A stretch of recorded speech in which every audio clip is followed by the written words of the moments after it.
8 contos caipiras, 8 histórias espantosas, engraçadas, de assombro. Assim é meu livro Juro que é quase tudo verdade. Professor, nessas histórias você encontrará muito do universo caipira e do interior do Brasil.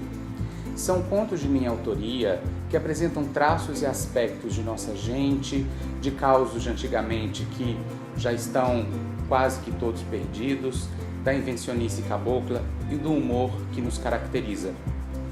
2 contos, Viriato e o Violeiro e o Bêbado da Rua dos Bondes, oferecem narrativas ligadas às cidadezinhas interioranas em que o sabor da religiosidade popular dá a tônica do universo em que o sagrado e o profano se encontram.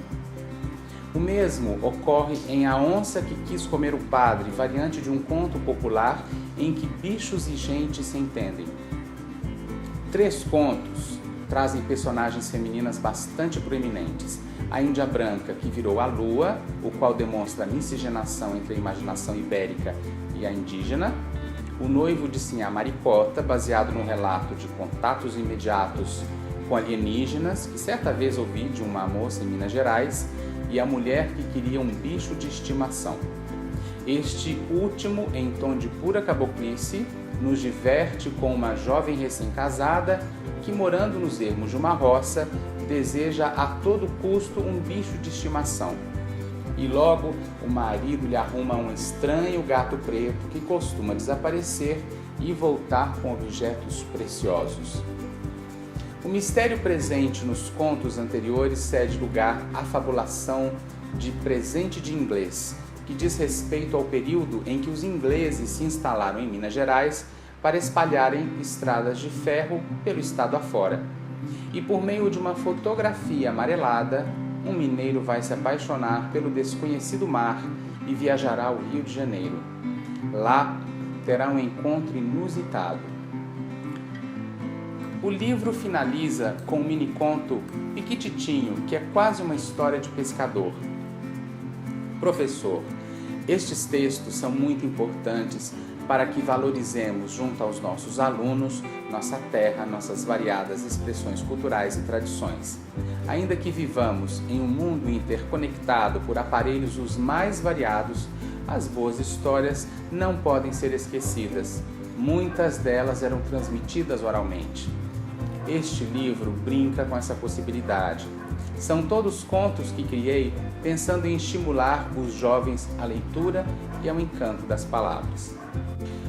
A leitura dos contos de Juro, que é quase tudo verdade, se torna leve e instigante por meio das artimanhas do suspense literário, não apenas a partir de temáticas de origem ibérica aclimatadas no Brasil, como as assombrações ligadas à religiosidade católica e aos costumes próprios do conflituoso homem barroco, mas também com a presença de elementos do contemporâneo, como os discos voadores.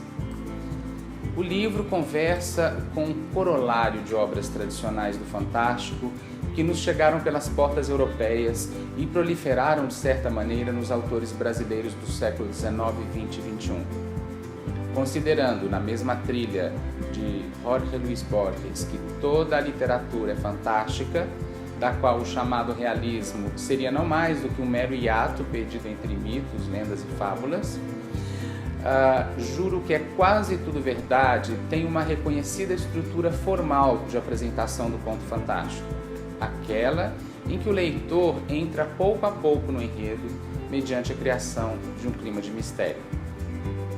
Sob o título de cada conto, ainda existe uma espécie de preâmbulo, como se dava em obras de antigamente, pelo qual se incitava o leitor a enveredar por algum aspecto ou tema que estaria presente na leitura. Essa estratégia é de origem medieval e passou a fazer parte dos livros que se imprimiam após a invenção de Gutenberg.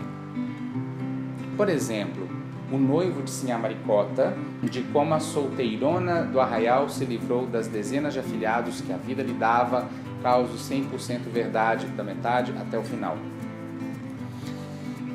Nessa perspectiva, o livro se torna, para os adolescentes do 8º ano, uma possibilidade de mergulho em um gênero literário e em uma temática muito afins à faixa etária em questão, estimulando leituras subsequentes dentro do mesmo tema e estudos comparativos entre contos europeus e brasileiros de um dado período. Para estudantes do 8º ano, a leitura prazerosa de um conto pode ser decisiva para se desenvolver e se aprofundar o gosto e a percepção por temáticas de diversas culturas.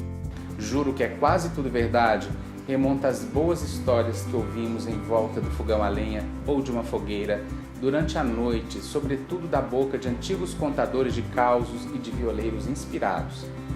Este meu livro se reporta à tradição da oralidade do sertão brasileiro, infelizmente quase toda perdida, e que levou adiante tantos conhecimentos e tanta sabedoria de geração a geração.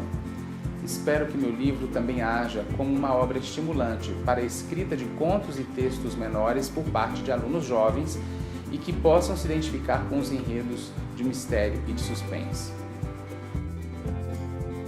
A inserção do livro Juro que é quase tudo verdade na categoria 2 e no tema de ficção científica, mistério e fantasia se faz por se tratar de um livro de contos dedicados a leitores adolescentes com esperada afluência em leitura e que no decorrer do processo de letramento já vieram a conhecer este gênero em diversos formatos e temáticas narrativas.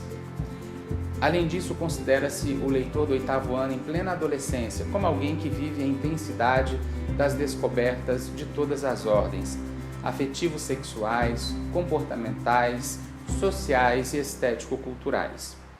Esta é uma fase da vida cheia de conflitos e angústias existenciais, muitas vezes vividos sem a partilha de outros interlocutores. É neste ponto em que o enredo de Juro que é quase tudo verdade dialoga com a temática do desejo do adolescente por um espaço só seu e por uma leitura atravessada pelo mistério. Pode-se considerar que neste período da vida, em sua solidão, o ser humano tem de se deparar com seu próprio destino e com as escolhas que deverá fazer, as quais irão influenciá-lo por toda a existência.